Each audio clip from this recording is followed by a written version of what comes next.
across all sectors. You're going to hear this word a lot in the next hour, partnership, because of the value that can be unlocked through formal collaboration and sharing of resources. My name is Mitch Blazer.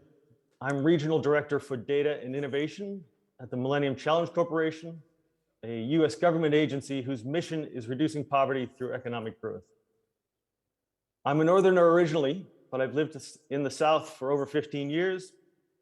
My youngest daughter considers herself to be fully African.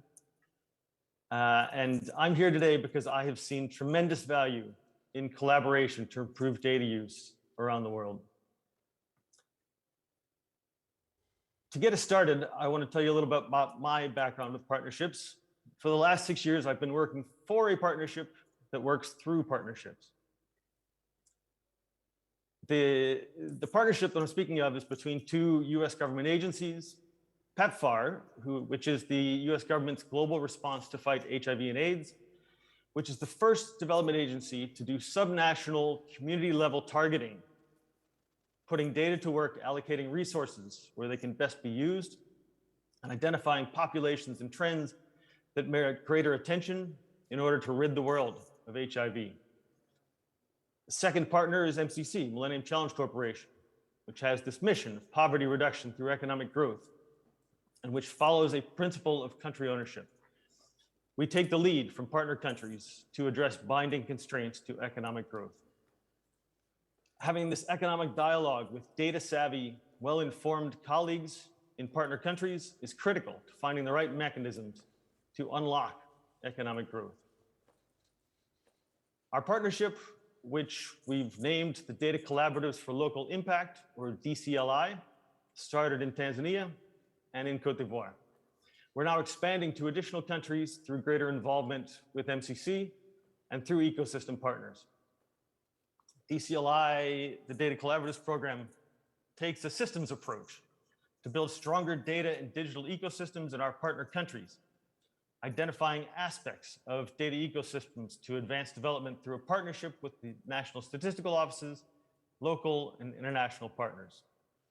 We then deploy funding through partnerships with in-country organizations to strengthen and shift the data ecosystem through greater human capabilities to analyze and use data, and through implementation of sound policies to foster greater openness, space for collaboration, and data use.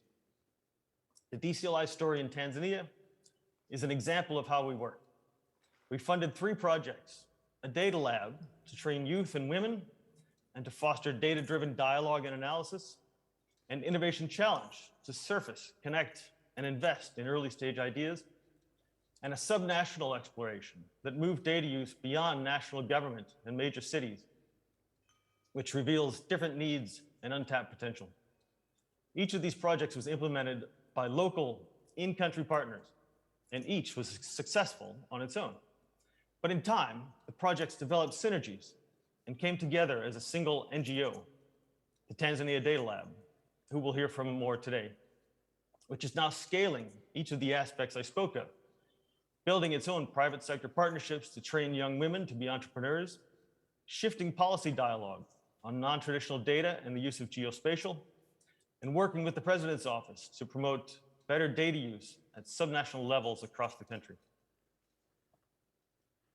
Stepping back to reflect a bit on this journey, what's clear is that making progress on sustainable development is a difficult challenge. We're all trying to figure this out, how to make the world more equitable, a little less harsh, and a better place for us all to live. No one has all the answers. Nobody has the full picture. Partnership is a way of aligning contributions, of bringing different ideas and resources together. It's a way of recognizing that we're in this together and that we're better when we work together. The roundtable session today will allow for sharing of experiences on data partnerships from around the world and explore how data partnerships can contribute to addressing existing data gaps in supply, demand, and the enabling environment. We have a distinguished and diverse group of 5 panelists, each of whom will speak about different aspects of the data ecosystem and how they're collaborating through partnerships at local levels. Each will discuss lessons learned and key next steps to continue strengthening and creating value through these data partnerships. To begin our panel, we're starting with an organization that is composed of partnerships. Karen Bett is the policy manager for the Global Partnership for Sustainable Development Data. She works on advancing the GPSDD's policy work on inclusion and equity, supports the strengthening of foundational data systems. Karen leads the organization's work in the Administrative Data Collaborative, leads the track on data as a route to inclusion and equity in the Data Values Project, and supports work on citizen-generated data. Karen has a master's specializing in health economics and public finance from the University of Dar es Salaam in Tanzania, and she is based in Nairobi. Karen, you have become an evangelist for citizen-generated data. Tell us about partnerships in the Global South for citizen-generated data and lessons learned on forging partnerships. Thank you so much, Mitch. It's an honor to be here and very happy to be part of this conversation. Yeah, you've called me an evangelist. I think I've been championing citizen-generated data from back then in 2015. For colleagues who are probably hearing this terminology for the first time, citizen-generated data is really data that is collected from people, and they give it actively, either through civil society or through innovative methods to engage them. You, Mitch, and I'm sure participants on this call know that the Global South has a very active civil society, which focus on sectors that government never has data on. You know, you're talking about the informal economy, you're talking about governance issues. So the data that is collected from civil society is quite robust and quite succinct and unique to help close data gaps. I think from 2015, when we wanted to leverage, other data sources to help close the SDG gaps, we looked to citizen-generated data. And it wasn't just the global partnership that was championing this. It was organizations like Civicus, it was and other organizations. And so the 2015 and the Agenda 2030 really created an opportunity to form collaborations between civil society organizations and governments. But it's more than that. It's more than just getting hold of the data from civil society and using it to answer or close the gaps. It's also building data literacy skills. It's also elevating the role of civil society to not just be advocacy organizations or holding government to account, but also a rich source of data that can be used and that is useful for measuring development progress, not just the SDGs, but also in-country progress. In terms of what we've achieved, and I must say, because this is a joint effort, not all of these achievements are attributed to the global partnership. I think we've worked with many players who are on this call also. Increasingly, National Statistical Offices are appreciating citizen-generated data. Kenya, for example, he's developing now a criteria for citizen-generated data in the National Quality Assurance Framework. And this was also supported by Paris 21. We have more partners on board, as I mentioned. We have Paris 21, UN Women, the UN Statistics Division, and other CSO umbrella bodies starting to build that momentum around the use of citizen-generated data. What have we learned in the process? It takes time. It took us about 5 years for even a National Statistical Office statistician general, talking about CGD in public. So it takes time, but it's more than just talking about it, it's the doing. And the importance of aligning to government priorities really is important, and approaching CGD from a National Statistical Office side and from a CSO side. There's something that each of these institutions have to strengthen and build in order for them to work collaboratively. Sometimes it's setting norms, is it reviewing the legislative framework or developing guidance and manuals within organizations to guide citizen-generated data. Collaboratives must be inclusive. You don't have just government talking about CGD, you need the civil society organizations in the room. And create spaces for learning. You want people to learn from one another and experiment with one another. When I think about the next steps, really, we've just started this, scratching the surface. So in Kenya, we've seen progress in Tanzania, in Uganda, and we want to build this across and even just beyond Africa to LATAM also. and scaling this, as I mentioned, to other countries. And lastly, I think the most important thing is putting this data to use. So for me, when I see countries reporting their VNRs, including CGD, would be a really powerful message to show that data has been used and it has forged collaborations and it has empowered people and empowered citizens. That is all from me now, and back to you, Mitch. Thanks.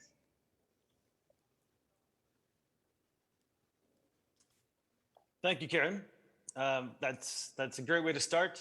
I think, as you said, certainly it's interesting to learn more about citizen-generated data and the scaling of it. I think that I completely agree with your point about putting it to use. That's really where citizen-generated data will make its mark. And then having an active civil society throughout Africa, Latin America, across the world, I think is critical. And that's a good segue then to our next panelist, the incomparable Philip Schoenrock, who is director of Cepei, which is an independent think tank that works through field-based analysis and high-level advocacy to scale up the participation of Latin America and the Caribbean within the global development agenda. Philip has conducted numerous targeted research projects and proposed policy strategies. His work is grounded in data research and field assessments developed in over 20 countries on 4 continents. Philip, you're there in Bern. The floor is yours. Good morning. Can you hear me, Mitch? Good morning to you and colleagues. It looks a little bit weird seeing a camera and also a conference room in front of me for the first time in 2 years. So it's good to see you. Simply to give you a little bit of perspective, Mitch, we are here in Bern, joined by our colleague from Tanzania, missing you guys. You are from your living room, and we see some of our colleagues joining us here from AIMS and from the statistical community from our region. So it's good to see you, and it's good to have all the colleagues on the line. So, Mitch, what we actually wanted to say about partnerships, and especially having a Global South perspective, it's how do we actually create capacities among peers? How do we actually bring in data scientists from different regions of the world in order to work on common challenges? And that's what we have done so far with 2 partners very specifically, with the African Institute of Mathematical Science in looking at common challenges between Africa and Latin America towards the SDGs, and how were we able to work together? First of all, creating trust among the 2 institutions. To build that trust, what we did is create a fellowship program where we had common challenges from Latin America and Africa put together into a data lab and seeing what can we actually get out of this. And what we did is create capacities. It's bringing in African colleagues to Colombia and to Latin America and really seeing how we can boost this by joint projects. How did this actually work out? 2 institutions, an academic institution and a think tank, working together in creating capacity for young data scientists in Africa and Latin America. So, first of all, it was the trust building initiative. Second of all, it was the necessity that we needed also to sponsor all this, because bringing in the data scientists from one region to the other was not an easy task. So what we did is find a northern partner like IDRC, helping us from Canada to sponsor actually this relationship between the 2 regions and bringing in this. What's the result of all this? We are now 3 years in the making, have had 8 fellows coming to Colombia from Africa, working with our data team, and now we even have African colleagues now, because one of them stayed on in the team and now actually leads a data lab initiative throughout the COVID period. So it is actually possible to have that communication among our peers. And the other things what we are trying to do is boost the capacity in data analytics and visualizations. And therefore we partnered with Tableau in order to get the technology, to get the knowledge, and also then bring it closer to the partners. And that's when we started to work on the Data and Innovation Center of COVID-19 in order to bring data for recovery and response to low and middle income countries, and actually making a very big point here. Capacities in the South can be used and must be used, and we should not be subcontractors of others. We should actually lead those processes. And I believe that's something which has made the big difference right now. It is the Global South actually not only has the capacities, but also has the leadership. And we don't want to only have a voice, we want to have a vote. And we want to take the decisions in our own hands. And that's the big difference that we have seen throughout the last year and a half during COVID, how actually that equation changed much.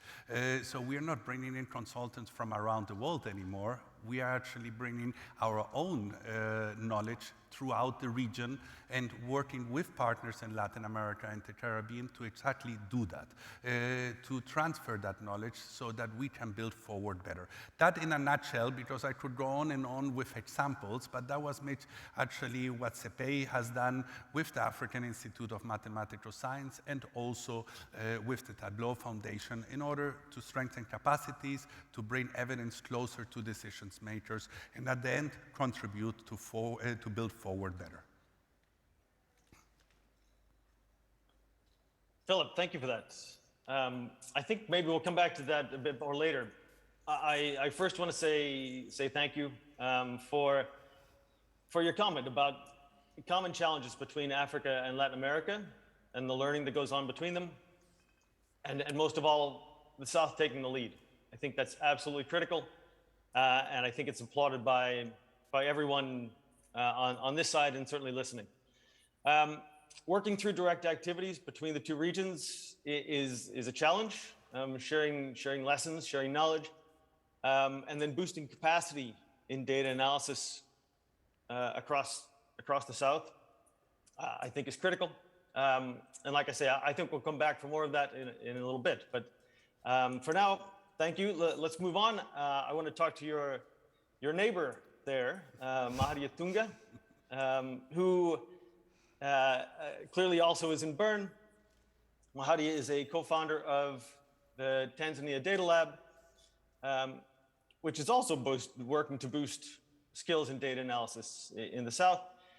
The Data Lab is a center of excellence for data science, data-driven innovation that was initially established under the Data Collaboratives for Local Impact Program. Mahadia is in charge of the Data Lab's data science, research, and capacity development section, and has been instrumental in the dLab's ability to leverage partners with a number of universities within Tanzania and internationally, including Stanford, University of Virginia, George Mason University, and others. She's spearheaded collaborative research, consulting, gender-based programs, training on data science for over 3,000 individuals in Tanzania, Uganda, Congo, South Africa, Egypt, Kenya, Ethiopia, and I could go on and on. Mahadia, the Tanzania Data Lab has become a sustained change maker. Can you tell us how data partnerships enhance data ecosystem building? Thank you, Mitch, and hello, everyone. So just to give you a background, so Tanzania Data Lab was established 2016, right after Agenda 2030, and at that time, Tanzanian government had launched National 5-Year Development Plan.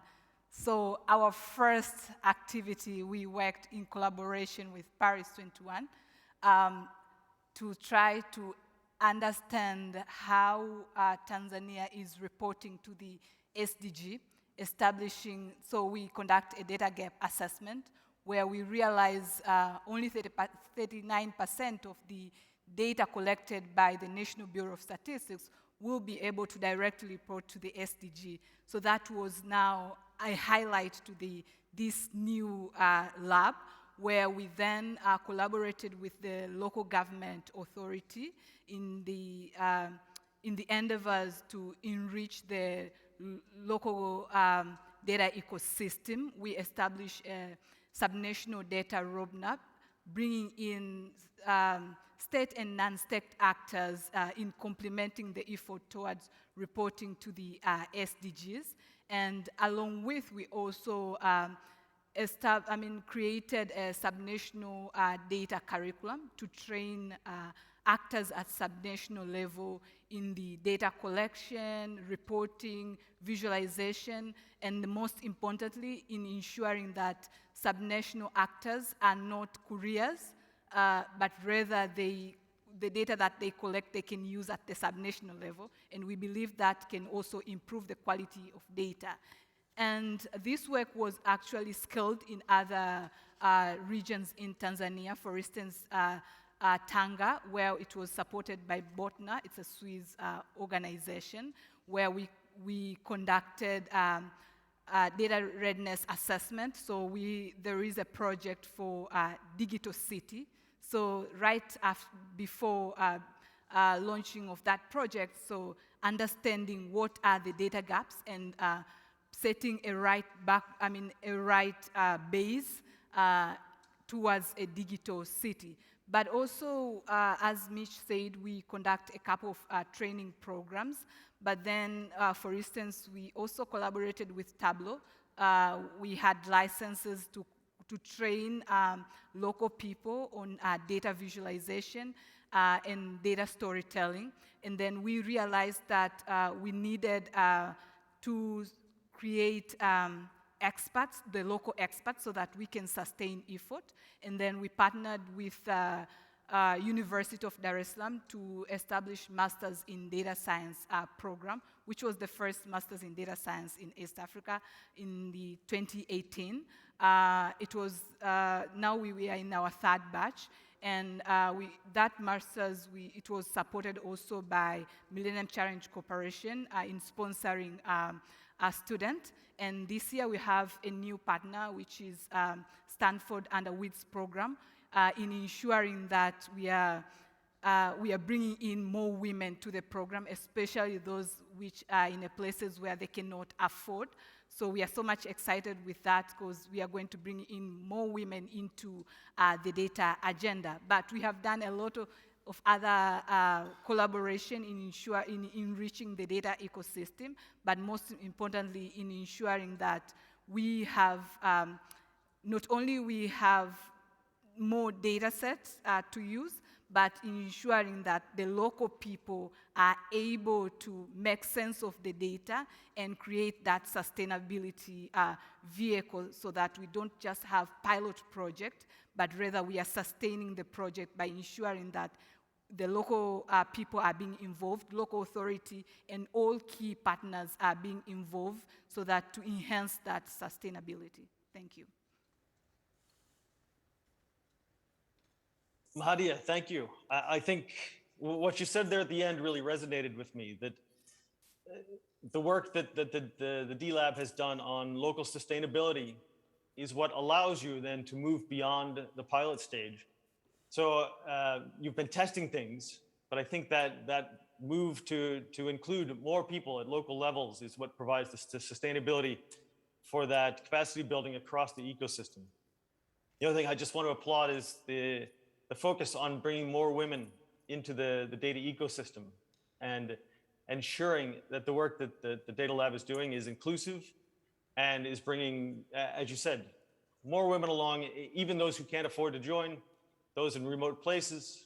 I think that's amazing work and something that we need more of. Thank you for that. I think now we'll turn to our next panelist, who is Rajiv Ranjan. Rajiv leads the innovation team at the Paris 21 Secretariat, which is hosted at the OECD. He has over 20 years of international cooperation experience, ranging from digital transformation to statistical capacity development. Before Paris 21, Rajiv worked with UNDP. He has a bachelor's degree in technology and a master's in management. Rajiv, my question to you is, what can be done to strengthen the dialogue between policymakers and data producers? Thanks, Mitch, and hi, everyone. Glad to be here. This is the first time I'm attending a hybrid session, so it's the dynamics are quite interesting. Coming to your question, Mitch, we as Paris 21, that is Partnership in Statistics for Development in the 21st Century, have been working with different partners to ensure that the policy making is enriched by evidence of data.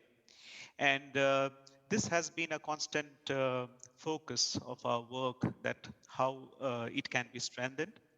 And one thing that we realized is the status quo on the capacity development in this domain needed to go through a change because the old capacity development strategies were not giving the results that we were expecting. So a couple of things that I would like to mention in this regard. One is that the approach to data-driven decision making or policy development, that needed to be really imbibed in the regular process of policy making. But then the ecosystem of the data has evolved quite a lot. Now, the National Statistical Office, for example, is not the sole agency to provide data to policymakers. It's distributed. There are many players. There are different types of data out there. So how do you ensure that policymakers do get the data that they need to make the decisions that they need to make? Now, because of the distributed setup, technology has to play a very important role here. Digital technologies can enable remote, frequent, and parallel communication. And what Maida just mentioned, just to give you an example, in Tanzania, we used a tool called ADAPT, or Advanced Data Planning Tool, to facilitate this dialogue between data producers and policymakers. And this data sourcing part, like the data production, is distributed across the entire government. For example, in Tanzania, not only the line ministries in mainland Tanzania, but also in Zanzibar were contributing to the National Development Plan that Maida just mentioned. And ADAPT was a tool which was used to communicate and collect the data supplies that were at their disposal to meet or assess whether they meet the data demands of the policymakers or not. One thing that I would like to specify here is that, and it was mentioned also by different panel members already, that Global South, not only Global South has the capacity and as or vote, not only voice. We also need to think about the domestic funding side of the capacity development. It is important that we assess the distribution, how much fund is being obtained, and domestic resources must be strengthened. And until and unless the policymakers realize the value of data and the gap, domestic fundings cannot be strengthened. So that is something that I would really like to stress upon. And then the fact that the data production needs to be data-driven. What I mean is demand-led. That means not all statistical agencies keep producing data that they have been producing, but also produce it because they know that it will be used. There is a demand for such data, and that's why they should be producing it. So these are the two main important points that I would like to stress upon. I know in Tanzania, particularly, the second national statistical plan is being developed, and I know that with dLab there, we have good partners on ground to use the tool again to help the country develop the data plan, which is demand-driven. Thank you.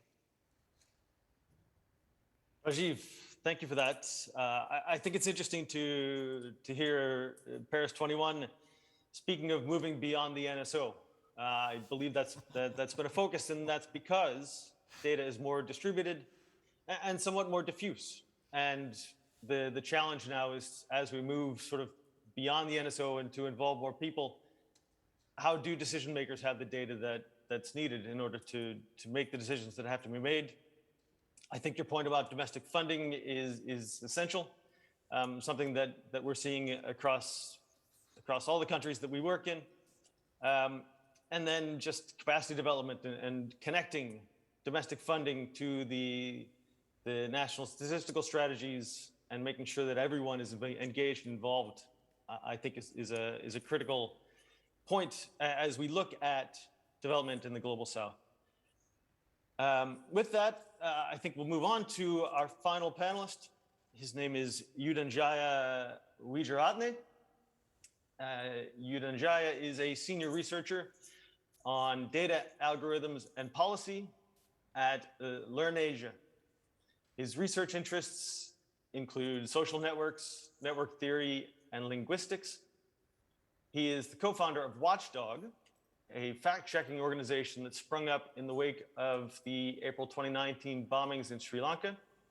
He's also a science fiction author, an experimental Instagram poet, tech journalist, editor, and game designer. Oh, wow. Yudhanjaya, please enlighten us. Tell us what you have to say about the Global South.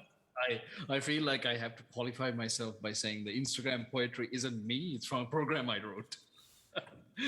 Okay, thanks. So that being said, so hi, I'm primarily a data scientist at LINERasia. And over the past so many years, part of it as work with the Big Data for Development Network, we've been engaging with all sorts of data sources and working on like a number of different projects. For example, we worked with Facebook to build corpora, text corpora of 28 billion words for languages like Sinhala, which we then use to build tools like sentiment detection for what we think of as resource-poor languages, which means that a lot of the computational tools that we take for granted for English and many West Germanic languages don't even exist. So we've been working with companies like Facebook to build text corpora for that. We've worked with telcos and phone companies to use call detail records. This is the trace that is generated when you make a phone call. It connects to a tower, connects to another tower, connects to a person on the other end. This record of that trace we found that it's fantastically useful for generating insights on how people move and therefore how road infrastructure and how better provision can be built for people who need infrastructure, people who are underserved.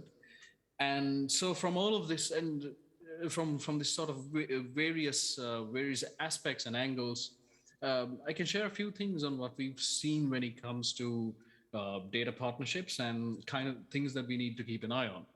And the first and the most foremost is data quality. One of the things that, and this is my pet peeve as a data scientist as well, just having a lot of data isn't enough. The data needs to be of high quality because otherwise what you get is a huge amount of noise and not enough signal. And that's, I think, one of the best things about so many open data movements, data labs coming and people who are actually focused on the aspect of generating data is this thought that's going into making data useful. So the first thing we really need to be concerned about is to understand whether any stream of data is useful or not. Usually the best test that we can apply to understand whether a data set or a data partnership is useful to particularly to policymaking interests is to understand its representativity. And this is something that doesn't get thought about enough, in our opinion. For example, let's take a very hypothetical example. Let's take Twitter data. Say you have a data partnership with Twitter, and you get millions of tweets from people from say, let's take Sri Lanka. Well, that's not really very useful because the population of the Twitter population of Sri Lanka is minuscule, largely confined to an urban environment, and is almost completely non-representative of the population at large. So in that case, the better partnership would be to work with a local telco, for example, to get a much larger and more representative data source that can actually be used to make reasonable inferences. And in many cases, what we've seen is that what we think of as cool data, usually from social networks, usually from, for example, comments on policy inputs, these are rarely as useful for good work as basic data. Data that many would consider unsexy, for example, electricity generation or consumption data from telcos, phone call records, SMS records. These are much more representative, and though they don't sound as fancy as saying, hey, we scraped 1 million social media posts, they ultimately have far better insights, and they're of far better use for actual policymaking needs. So that would be the first, to understand data quality and to ensure that the partnerships that we build up actually have some value to contribute there.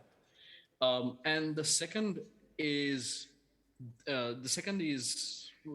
thing that we've seen is that in the global south, particularly, data ownership is a key issue, because quite often there will be large amounts of data being generated, but because of how power dynamics work in the world, quite often the stewardship of that data or the ownership of that data is not in hands in the global south, or even in that countries, or even in, and you're not, often not in a position to even negotiate with the holders of that data. So quite often you end up competing, even as whether as a research operation, whether as a policymaking operation, whether as a coalition, you still end up competing in some sense with global north interests, which is where the platforms are. That's where a lot of the data analysis is done. And often when partnerships are formed, it looks very good on paper, but you see all sorts of asymmetries. Like, for example, the people in the global south being given a highly processed form of data and not necessarily access to the raw data itself, usually something so processed as to make it functionally just PR. There is no actual value to that data. The actual analysis can be done by a 3-year-old.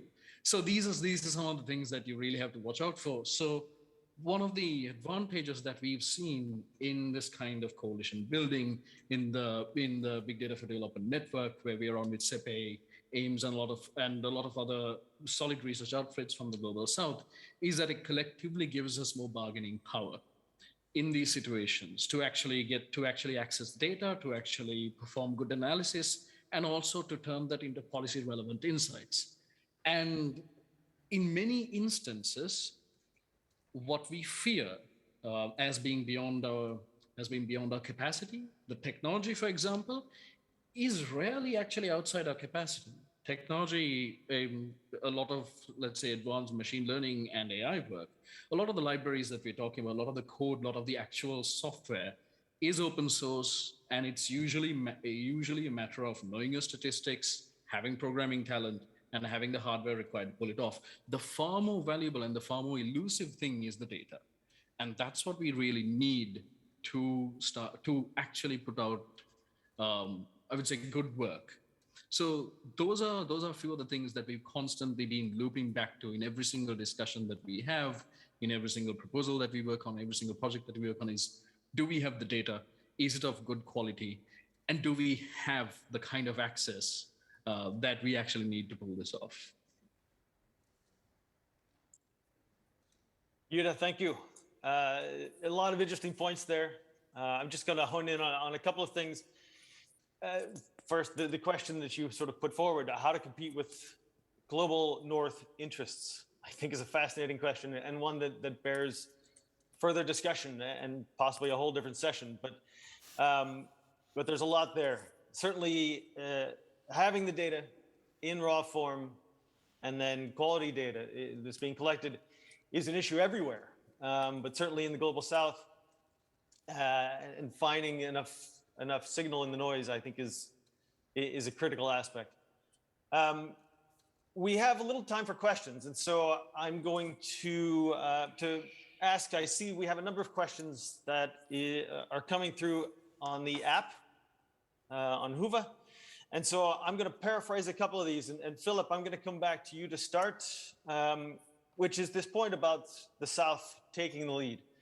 And a couple of questions in the chat have referenced some issues with that I think we need to unpack. One is, how do we get past the infrastructure problems that exist in many of the countries in the global south?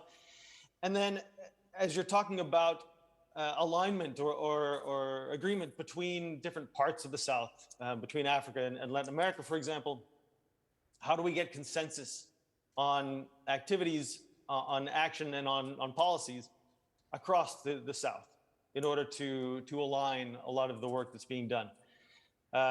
Philip, I'll let you take over. Tell us a little bit about how you'd answer those questions and more about the South taking the lead. Okay, you mentioned first on the infrastructure, Mitch, the question about how do we actually create a long-term vision and also the enabling environment in order to do so. First of all, data literacy. We have to get this right in the sense that our universities cannot give us simply courses on big data, open algorithms. We need really data scientists and we need a formation of them that comes really from the bottom up. And I believe that infrastructure, it's data literacy, that's the first point. Second, it's the use of technology. We need to open up the technology so that our brain trust in the Global South can not only use it, but make good use of it in bringing it to policy making. So first of all, data literacy. Second of all, we need to get access on the infrastructure, the technological infrastructure. And I see there good developments of the tech firms actually opening up licenses for university students, for data researchers, so that we actually have access to that technology. I believe that's a second point. The third one, I believe we need funding, but we do not only need funding from international donors. We have to take this into our own hands. The domestic resource mobilization is extremely important. And the fourth, it's the enabling environment. I still see a lot of bottlenecks when it comes to working with National Statistical Offices, with the planning departments and others when it comes to civil society, academia, or think tanks. And there needs to be this enabling environment in order to cooperate in a productive manner. I think those 4 points are very important. And then how do we take a lead from the Global South? I believe we should actually go away from Global South, Global North. We should actually talk about our capacities itself that we have generated throughout the years. It is not like we are waiting for a silver bullet to come and solve all our solutions. We are in a day-to-day business in actually working on the challenges that we have in our regions. And that is when cross-regional cooperation comes into place. When we look at Africa and Latin America, we have very common problems. So why don't we have common solutions to it? And this is where cross-regional conversation starts happening. And we need to enable those also by the actors that can do that. It is the economic commissions by the UN system itself, and the multilaterals that can help us build those platforms. But for me, those are facilitators in helping to broker knowledge. What we as stakeholders in our own region need to do is how do we talk among each other, because we have been talking a lot and not listening much to our own counterparts. So I believe that is something important when we talk about a conversation between Africa and Latin America or Asia, for example, because we have those common challenges that I just mentioned. So why don't we create a common solution? And that's what it's in the making right now. I believe COVID has been a great example on how much nationalism has gone on, but how also we have opened up between the scientific community, the think tank community, and others to work and actually ask questions like, how did you actually survive a pandemic, both institutional-wise, with human capacities, and what have you used in order to go to the next level and provide policy evidence for decision makers? So I believe those are points where we can take a lead, and we should be much more confident on what we have already built and not wait for a perfect solution coming from the outside. I think we are not only capable to do it, we are further behind, ahead of many. So I believe we have simply to trust in our own capabilities as well and put them into use and actually bring that knowledge to the global north, the so-called global north as well, and stop talking about so much about the south and the north, but much more as a common agenda that we need. So it is much more universal, and our capacities are brought in there as well. So over to you, Mitch, again. Philip, thank you. I had a little audio problem at the end, but I hope that was only me. Appreciate that answer. It's a fascinating topic. I think now we'll go to the crowd there in Bern. Our colleague Stephen Chacha is standing by with a microphone. He's next to Oliver Chinyanga, the director of the Africa Center for Statistics at UNECA. Stephen, please go ahead. And thank you very much, moderator. I couldn't agree more what Philip has said about the generation of knowledge in the global south. I think that is the case now, that we're seeing a lot of countries, partners working together, generating knowledge, no longer as consumers, as one would have said. We are now generating and contributing to the global knowledge on statistics. However, I think there's two areas that we still need to strengthen. Some of them, I think, were alluded by many of the people that contributed to the discussion. And in particular, the data ownership. I think this is critical. And I think one of the reasons we see that there's less data ownership, this an issue of skilling and the necessary skills that are required for them to be able to chunk out and analyze the data. But that skills is also an issue of actually having enough staff, for instance, the National Statistical Offices. And I think what they need to do is to begin to look at other partners within the countries, within the region, for instance, the academia, to help them analyze that data. Right now, we're talking about the census. A lot of data is being chunked out, and very minimal of that, if we don't really look for other areas to, other partners to analyze the data, that data will remain unused, and that we need to exploit. And I think one area also that we have seen really improving is on funding. We've seen in a number of countries on the continent where the census is almost 100%, close to 100%, they're being funded by the countries themselves. And this is an indication of them detaching again from the usual reliance from others from the north to be able to fund them, which is a good thing. One country that I know, for instance, they're actually manufacturing their own mobile phones, which they're going to use for collecting data. And that in itself, you can say that the Global South is beginning to look inward in terms of how they create the necessary capacity. The third point, I think, is an issue of technology, and I think Philip and others also mentioned about technology. We're seeing that moving, but I think while we're making progress, I think there's need to begin to work private sector, for instance, Google, Facebook, and so forth, so that we can increase the necessary skills that are required within technology, perhaps working with Grid 3 and so forth. And finally, I think issue of infrastructure is still a problem in most of our national statistical offices. I think that's an area where we need to develop and ensure that we have the right infrastructure, for technology. But of course, that also means reducing on the staff, because the moment you begin to digitalize the systems, it means you actually begin to have less people that are working on. And finally is trusted partnership. I think while we are still looking up the global north, I think there's need to begin to identify what I call trusted partners. Trusted partners in the sense that these are people that are coming, really understanding your cause, why you want to move in a certain direction, and that they are helping you to walk the path. And that is important when you have a partner that you can trust and knows where you want to go, and you're able to achieve that. And I think the work Philip was referring to within AIMS in Africa and what they're doing in Brazil, that's a demonstration of a trusted partnership. And they've seen it working now. You have someone that is working in his office from the continent. And that's the kind of partnership that we are looking for. Thank you very much. Thank you, Oliver. That's greatly appreciated. Would any of the panelists like to give a quick response to any of that? We do also have additional questions. I'd potentially like to add a point to that, which is also the issue of brain drain. Because you can have all the infrastructure, all the hardware infrastructure, but as something that I sometimes point out is that we who operate in data, among us, we are second-tier data scientists at best. The best minds of our generation are figuring out at Facebook or Google, figuring out how to make a person pay 2 cents extra for a click. And this is a tragedy, because if you're constantly going to be shoveling the best and the brightest minds somewhere else, then you can have all the infrastructure you want, you can have all the data you want, but you're not really going to get anywhere. You're constantly going to be dependent on people coming in from outside, and then eventually purchasing those services for fees.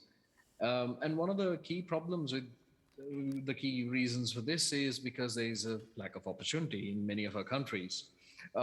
If someone, for example, if you take Sri Lanka again, if you are a talented programmer and you want to get into data science and you want to build products, you want to do exciting things with the data, there's not a lot of things you can do, because most likely the government interfaces for that kind of work are, I would say, very, very much in the development or in the conceptual stage. So many of the interfaces don't really exist. And by interfaces, I mean processes, humans who can actually listen to the problem, listen to the solution, and go, hey, this might be something you can use. So if you are in that situation, your option is usually to migrate.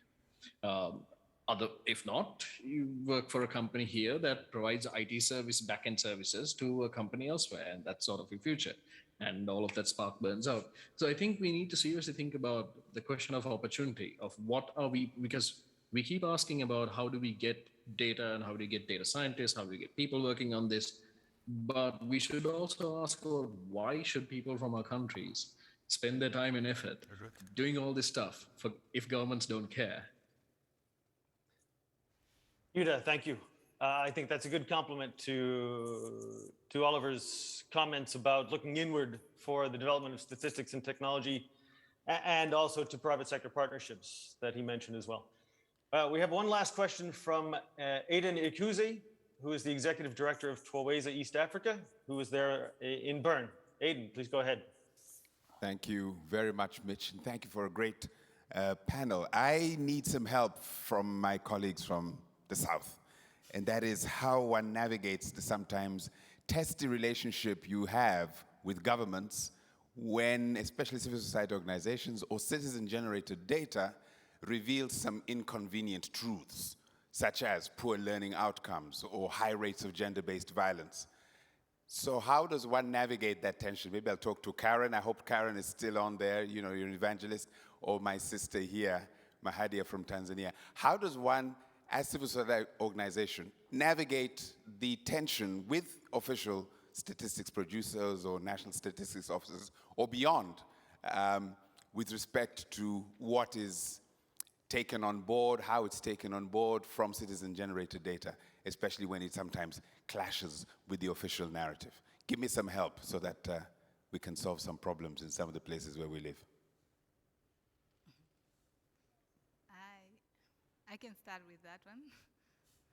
So I think what is important, especially in the citizen-generated data, as you mentioned, and just to highlight that Tanzania in the new National Statistical Master Plan is actually recognizing citizen-generated data as official statistics in complementing reporting of SDG. As I mentioned, only 39% that reports to the SDG, so that's the effort towards.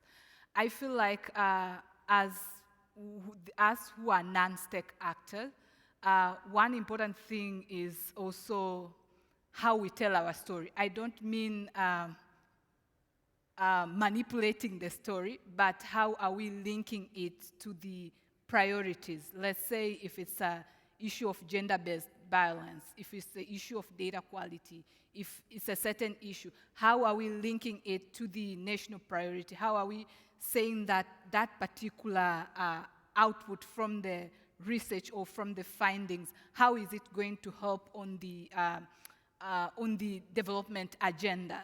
So by telling how we tell our story is like, how are we showing that this data is needed in a sense that it's needed to, for them to act and act now? How are we doing that? I think that is important. And also the other thing is also important as they say, as the previous speaker mentioned on creating ownership. And creating ownership is in a sense that creating ownership of the solutions that we are also proposing. Because if we are doing surveys, if we are creating solutions in isolation, they are not going to be sustainable if they are not owned by the relevant authority. So I would talk on those two key points, on how we tell our story so that it's add up to the development agenda, and also how are we creating ownership of the solution that we are designing. Yeah. Mahadia, thank you. Karen, something to add? Yeah, I'll be very fast. I think and thanks for your question, Aidan. Thanks, good to see you in Bern. I think two things just to add to Mahadia's point is, one, at what stage do you involve the NSO? Usually the statistics or the data that comes out is criticized often because you're questioned about the quality of your data or how you collected the data. So if as we are producers of CGD, if we build the relationships with the National Statistical Office at the design stage, not just when we're disseminating or analyzing the data, but as we design the methods, as we design our survey areas, so that we're building ownership right from the word go. So, and by then, by the time we get into analyzing and presenting the results, then there's government ownership. The second one is also collaborating with government to find solutions. So in case we find that the data is actually conflicting with what government usually says, so what? So how do we fix it? So going in with a solution rather than just going in to find the problems. I think I've learned that those are the two things that would help. And I think it's also the trust, just as I finish, these two things work with trust. For you to sit with government and develop and help get their guidance on developing the methodologies, that needs trust. And you also realize, government NSOs are a few number of people compared to the number of civil society organizations we have across. So frameworks, guidelines are what helps NSOs be able to serve all the producers of data out there. Thanks. Karen, thank you. And Aidan, thank you for an interesting question. I think there's so much more that we can unpack with that question and with this discussion overall. Unfortunately, we are running out of time. And so we'd like to have a final set of remarks from Neil Myrick, who is Vice President of Social Impact at Tableau. We've heard Tableau mentioned as a partner for many of the organizations that are speaking today. Neil is the global head of the Tableau Foundation, where he leads the company's global impact initiatives focused on encouraging the use of facts and analytical reasoning to solve world problems. Neil worked at pioneering technology companies, Aldus and Vizio. He took a break and worked as a barista in Latin America, has been executive director of a nonprofit, CEO of a consulting firm, and then joined Tableau and is now the head of the Tableau Foundation. He's a member of the governing board of Digital Square and serves on a data roundtable for the Global Partnership for Education. Neil, please provide your insights. Over to you. Thank you, Mitch. It's a pleasure to be here. Hello, everybody from Seattle, Washington, where it's nearly 1 a.m. in the morning, and I'm happy to be here presenting to you today. Thank you to Cepei and the Tanzania Data Lab for inviting me to close the session as well. Tableau Foundation has aligned our grant making behind the Sustainable Development Goals since soon after they were ratified. Since then, we've invested more than $78 million in helping build data capacity around the world. And most of those projects have involved multi-partner partnerships, multi-sector partnerships. And I want to close the panel today by sharing a few lessons that we've learned that align strongly, I think, with some of the comments that the panelists have made. And I want to do that by focusing through the lens of equity, focusing on three concepts: participation, power, and knowledge. First, participation. It's exciting to me to see these days more country-level representation on some of the committees and advisory boards that I'm on. I think the global community has made great progress on that over the last several years. I now think it's time to take it one step further by including more people from local indigenous communities who have incredible knowledge and lived experiences with many of the problems that we are all trying to solve. Through my work, I've learned that local community truth is powerful, and community voice is critical when designing the lasting solutions to the problems that communities, their families face every day. It's also important that communities members have the opportunity to identify what data are collected about them and how those data are interpreted so that the insights from the data are as rich and meaningful as possible. I've also learned that if we broaden the definition of who gets to be at the table, we must also intentionally balance power. Balancing power requires us to be intentional and clear with all participants that everyone at the table is valued and has an equal voice. It requires those of us with resources and power to stand down and give room to those who may not have resources, but that do have incredible knowledge and wisdom. If we balance the power, their voices will be heard, they'll be valued, and they'll be influential. And if they help identify the data that are collected about them, the data will become richer and more useful for everyone. As Karen pointed out, we must invest in building data literacy so they can use the data that has been collected about them for their own purposes. And lastly, if we increase participation and include people from local indigenous communities and give them voice and power, we must find a way to allow their indigenous knowledge to coexist with Western scientific knowledge. For far too long, Western knowledge has subsumed indigenous knowledge, often to the detriment of local communities and the progress we hope to make. However, there is a way for that local knowledge to coexist with Western scientific knowledge. In an article from Fish and Fisheries published by John Wiley and Sons, Elder Dr. Albert Marshall from the Moose Clan of the Mi'kmaq Nation in Eastern Canada speaks about the idea of two-eyed seeing. Elder Marshall defines two-eyed seeing as learning to see from one eye with the strengths of indigenous knowledge and ways of knowing, and from the other eye with the strengths of mainstream knowledge and ways of knowing, and to use both eyes together for the benefit of all. We have the knowledge, the resources, and the power to achieve the bold United Nations Sustainable Development Goals. Multi-sector partnerships that include people with lived experience and honor the traditions and knowledge of their communities are a powerful tool for helping us achieve those goals. Thank you, and back to you, Mitch. Thank you, Neil. I think that sums up a lot of what we discussed today. And it's time to close, unfortunately. So in closing, I want to thank all of our participants for a lively and diverse discussion. Obviously, there's a lot of work to be done yet on partnerships, but a lot of interesting lessons learned. We're not closing our story here because there are still many chapters to write. Instead, this is an invitation for all of you who are listening to partner with us to further advance data collection, analysis, and use to improve lives around the world. Thank you to all. Thank you to everyone who's listening. We hope you enjoy more of the World Data Forum, and we wish everyone a good day. Thank you very much.